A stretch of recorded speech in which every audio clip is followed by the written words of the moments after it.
I'm back with another Destiny 2 video in what I hope is going to become a much more regular posting schedule, kind of like I used to. Have some new childcare help, and yeah, that should open me up to more videos where I'm not bouncing my daughter right next to me.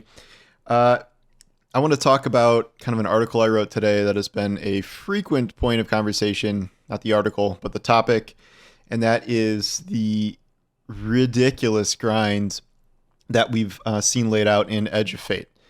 And, you know, we do know, it's pretty well known, like, why this is the case. I'll go through it, but what strikes me as the most ridiculous is that Bungie has laid out what its solutions are going to be when Ash and Iron launches in a couple weeks or whenever it is, and they just don't seem to get it. Or if they do get it, they're purposefully leaving it the way it is in order to, maximize playtime as much as possible.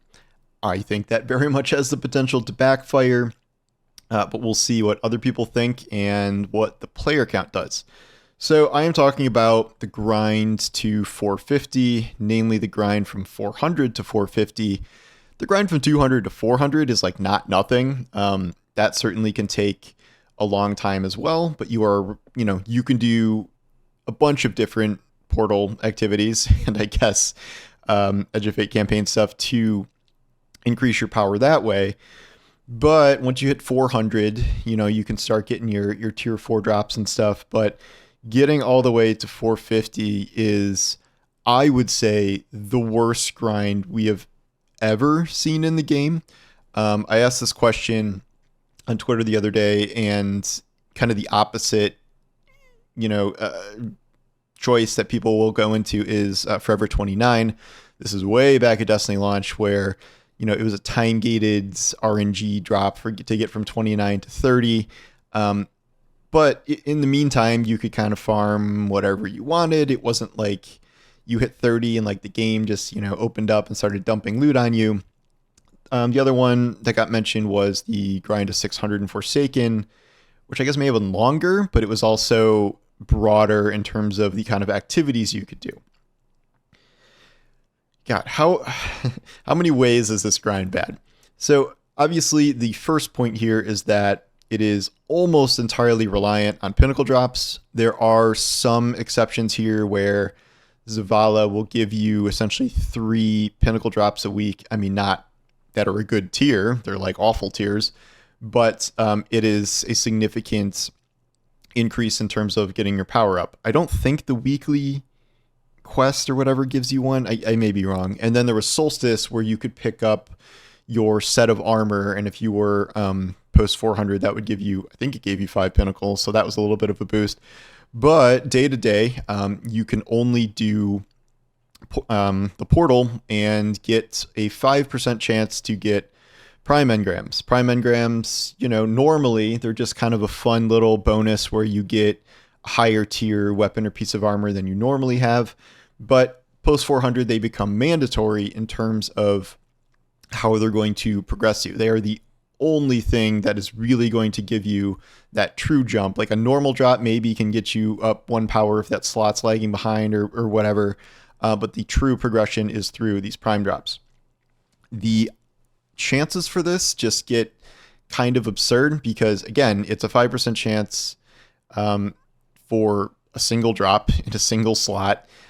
You can get one before the pity timer of 20, but a lot of the time, a 5% drop chance, you are going to get to 20. I've heard some people saying they went way beyond 20 to like 70 and they never got one. I don't know. I mean, maybe that happened. Maybe it's in the postmaster and it got pushed out. I don't know what happened there, but generally speaking, it's 20.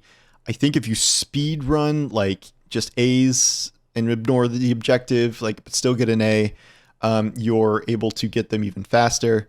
But in terms of getting them fast, you have been running solo ops, almost exclusively solo ops. This is because there are at least 2 solo ops that are the shortest you can really possibly get. That would be K1 and Caldera. K1 being on the moon and Caldera being on Kepler. Other ones are like 1 to 2 minutes slower. But again, when you're running 20 of these, that really adds up. So a 20 pity timer for a blazingly fast 3-minute efficient run of this is an hour minus loading and all that stuff. So as you can see, it requires just an absolutely absurd amount of time to get there. And then once you get to like 449, you still have a 1 in 8 chance of getting the slot you want. Like you're never in charge of getting the slot you want. And 450 is like important in the sense that the game will just start raining tier 5 gear on you. And I guess we can debate how important or not tier 5 gear is, but I don't know. I think it's significant and it feels better. Like you can boost your stats by a pretty significant amount. If you get the like little up down things, you can get 25 or like 15 to 25 more stats total. These tier 5 weapons are nutty with the advanced everything and the advanced mods and like all this stuff. I mean, you can be satisfied with tier 4, sure, but this is a looter. You want to get the best thing. And before, the best thing was just like an adept weapon. Now they have all these tiers, and if you want to get the best thing, you have to just haul ass. And for a while, I was farming not necessarily to get to 450, but just to get some cool tier 5 drops here and there. And I gave that up pretty quickly because, again, even if you're not going for 450, even just going for that as loot, it's not really going to play out well for you. I tried to switch to doing some mythic missions in Kepler I was even going for like tier 4 in some of these weapons just to have, I really like some of those weapons. So I was going for that. But at this point, player pop is getting to the point where it's hard to find a group for mythic missions, which are not balanced for solo play. So I've kind of given up on that too. All of this leads to the problem where Bungie is sort of refusing to fix this at this point, at least in the current state of the game. The solutions that they laid out in the recent TWAB are mostly nerfs, and it seems like overall it's going to be even slower. So the final problem here is that once Ashen Iron hits, getting to 450 in the first place, which takes weeks and weeks and weeks, even if you're going hard, to Fizzle, or he got there in like playing, I don't know, 20 hours a day or whatever craziness he did. But like even pretty hardcore players, if you get there, you're going to spend a couple weeks at best at 450, but then they're going to increase it to 550. So you have to do the entire 500 to 550 thing over again, I believe, if you want to get tier 5s again, and people will get to 450 doing essentially nothing. Bungie does not seem interested in buffing this in any significant way at this point. Their solution to fixing it so you don't run just solo ops all the time is not buffing the other solo ops. It's not significantly buffing Fireteam ops or Pinnacle ops or Crucible ops. It is nerfing solo ops where they will give you Pinnacles that are 1 less power, or I believe 1 less power for the Pinnacles. And just why? I understand they're like, this is a problem, we're just going to nerf it. But surely there is a better way to do that. I've suggested like maybe you make some objectives a little longer, you add one more little thing you have to blow up or something, rather than just actually nerfing the power that you get. And they're also somehow nerfing Pinnacle drops, where the 3 fastest ones, I believe, are having their drops reduced by 1. There's a mid-whisper chest being removed entirely. Honestly, I didn't know there was a mid-whisper chest. I'm not even sure where it is. But that just seems kind of out of nowhere. They are shoving some other activities into Pinnacle ops, like Onslaught and the Coil and stuff, because those were so long in Fireteam ops, there was absolutely no point to them. Their buff for Fireteam ops, which nobody wants to play, is, first of all, they're getting rid of, or they're increasing the absolutely absurd timers that are like 15 minutes to do these Grandmaster things that have 5-minute stand on plate segments. And if you get to that timer, you lose all of your revives, and it becomes very irritating, especially in match-made stuff. So that's going to make them mildly less annoying, but they're only buffing 3 Fireteam ops. Like they're buffing 2 of the longest, like Inverted Spire, to just get 2 drops instead of 1 drop. And they're buffing Onslaught, which is, I think it's like at minimum was it 20, 30 minutes to get 4 drops.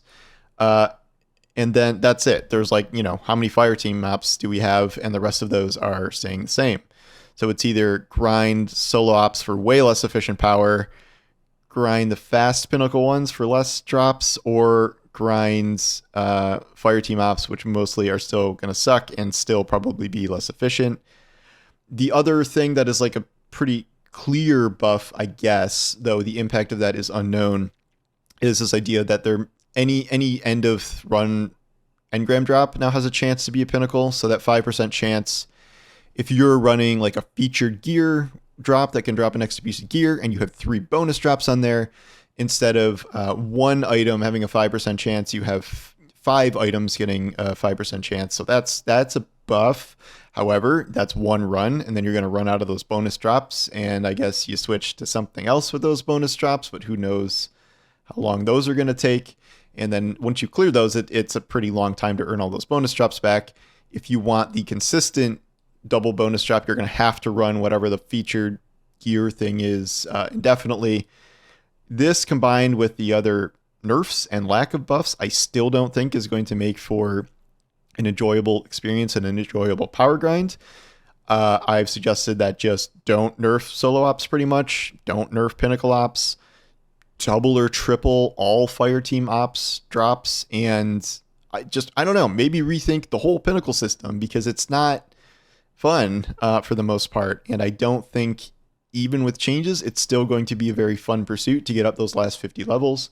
I also think there is just a core problem with the portal where the entire thing is designed around, if you do want power, you're going to do the most efficient farms, the majority of the time. Or if you care about loot, you're going to do the most efficient farms majority of the time. Like, why would they have to like perfectly allocate the amount of drops you're getting, and I guess the type of loot you're getting across all of these, because otherwise it's just like, well, run this other thing for fun. Like, it's going to take, 50% longer or whatever for the same amount of drops, but like, change of pace. I don't know. No matter how this is tweaked, I don't see a way they're going to get out of that. And this is kind of the core problem with the portal. I like some aspects of the portal. I think it is, good that you can just jump in at any given time and run 5, 10, 15, 20-minute mission, depending on how much time you have, and make progress, because usually up until 400, you're going to make, power progress, and, there's a good amount of loot you could get. So you are making progress, whereas that, running into the fire team ops playlist before, playing Gambit or whatever, you're just sort of dicking around. So that part's good, but it's just, it feels like it's been reduced to such a slot machine. Like, looters are always a slot machine, but it's literally like these 3-minute pulls of K1 or something to get your 5% chance at a prime at a certain point. And that's not going to change too much with these changes. I would say that the backlash to this has been forceful enough where things will actually change. I've been doing this long enough to know when people are just mad about something and it's, they're going to be mad for a while and nothing really happened. And then I know the reactions to things that are so intense that Bungie's actually going to do something about it. I believe that we are at one of those times. That is not to say they will do something great and fix the problem, but at this point, when you have thousands of people calling this the worst TWAB ever and being so tone deaf, you might want to examine that. DMG has been collecting feedback, which is thousands of people yelling how this is bad, myself included. I'm sure he's making some sort of giant presentation of all the things that are wrong with this. I don't know. Maybe he'll watch this, maybe not. I've already kind of written all this stuff in articles. I don't know if DMG cares to watch a 15-minute video from me, but it's all, it's a very bad system right now, and it was not remotely fixed with these changes, it appears. And I'm not, I don't exactly have faith that even if they do go back to the drawing board and kind of reconsider this, that Bungie's really on their A game right now in terms of the design of this. And I think there may be just core problems with the portal that you're not going to be able to get around, like efficiency farming, because there's, you nerf something, there's always going to be the next thing. And it's not really offering you a wide range of activities in terms of, you know, how this is going to give you gear. Like what they're going to introduce a new fire team ops activity in Ash and Iron. So how do you get people to play that? Are you just going to have like double or triple the drops of any other fire team ops, like to get people to play that? Or is it going to be a little too long and people will never play it? Like it's a weird system, and it feels like something like that would have to exist outside of fire team ops, because, and like with its own slate of gear or something.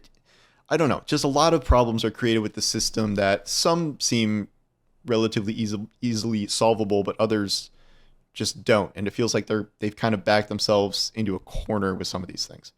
So anyway, that's my thoughts on the current grinds. I would expect some changes to be announced maybe this week in the TWAB. Maybe they need to spend 2 weeks or whatever. I don't even know when Ash and Iron launches. I think it's like right before Borderlands 4, and then I will probably stop playing Destiny and play Borderlands 4 endlessly, because I've been waiting years for that, and I really like Borderlands.